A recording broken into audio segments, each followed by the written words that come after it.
अक्षय शिंदे आरोपी, त्याची वाहवा करणारे तुम्ही राष्ट्रीय संत असाल तर ती संतगिरी तुम्हालाच लखलाप. मी हरिभक्त परायण नाही, परंतु तुम्ही मोठे संत आहात असं मला वाटायला लागलं. अक्षय शिंदेची वाहवा करणं म्हणजे हे कोणत्या मेंटॅलिटीचे आहेत आणि राजकारणासाठी कोणत्या थरावर जाऊ शकतं तर त्याचं सर्टिफिकेट देण्याची आवश्यकता नाही. आणि अंजलीताई दमानिया आणि सुषमाताई या दोन्हीही माझ्या भगिनी आहेत, महिला आहेत.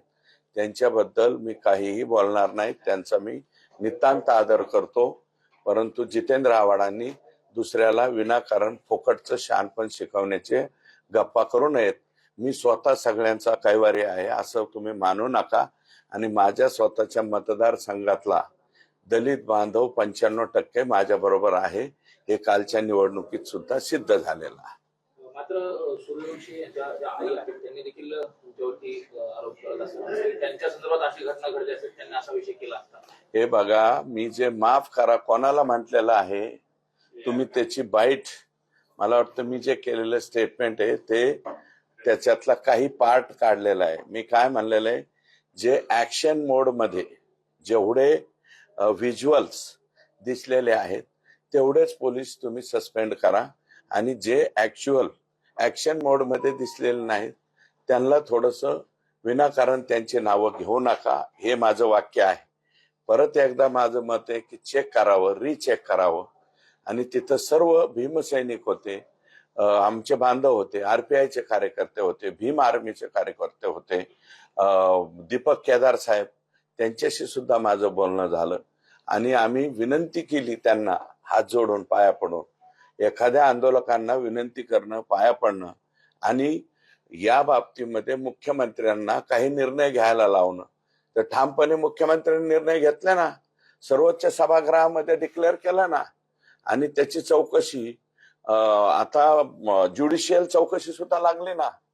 याच्यापेक्षा कोणतं पाहिजे. आणि एक ते पोलिसांच्या वरती FIR बाबतीमध्ये बोलल्याच्या नंतर मी त्यांना म्हणलं की स्वतः पोलीस त्यांच्यावरती FIR करून घेत नाहीयेत, तर दलित बांधवांना म्हणजे तिथले वाकोडे साहेबांचे चिरंजीव अक्षय ना, आकाश अक्षय असं त्यांचं नाव आहे, ते रवी सोनकांबळे, भीमराव हत्ती आंबिरे आणि तिथल्या महिला भगिनी, या सगळ्यांना मी विनंती एक केली की तुम्ही जर पोलीस त्याच्यामध्ये FIR करून घेत नसतील तर 156(3) कलम केंद्र सरकारने मोकळं ठेवलेलं आहे.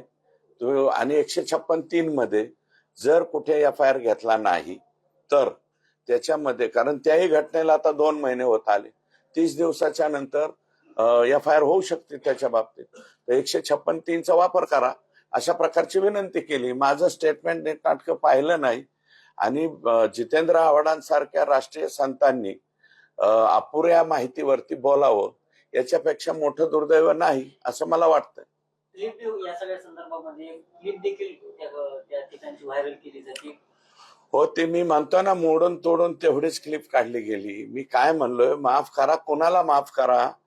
जे लोक ऍक्शन मोड मध्ये, कारण तिथले SP, IG ते DIG त्यांनी स्वतः ज्यावेळेस आंदोलकांनी मागणी केली त्यावेळेस जे लोक तिथे ऑन कॅमेरा दिसतायत, त्या कॅमेऱ्यामध्ये दिसतायत, तेवढ्या लोकांना सस्पेन्शन करावे अशा प्रकारची मागणी होती.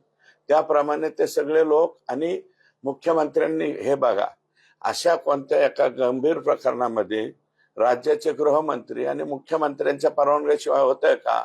त्यावेळेस आम्ही बी म्हणलो आंदोलकांची ही मागणी बरोबर आहे, सस्पेन्शन करा. परंतु जे कुठेच नाहीत, रेकॉर्डवर नाहीत, त्यांचं सस्पेन्शन जर करायचं म्हणलं तर उद्याच्याला म्हणजे पोलीस बलाच्या म्हणजे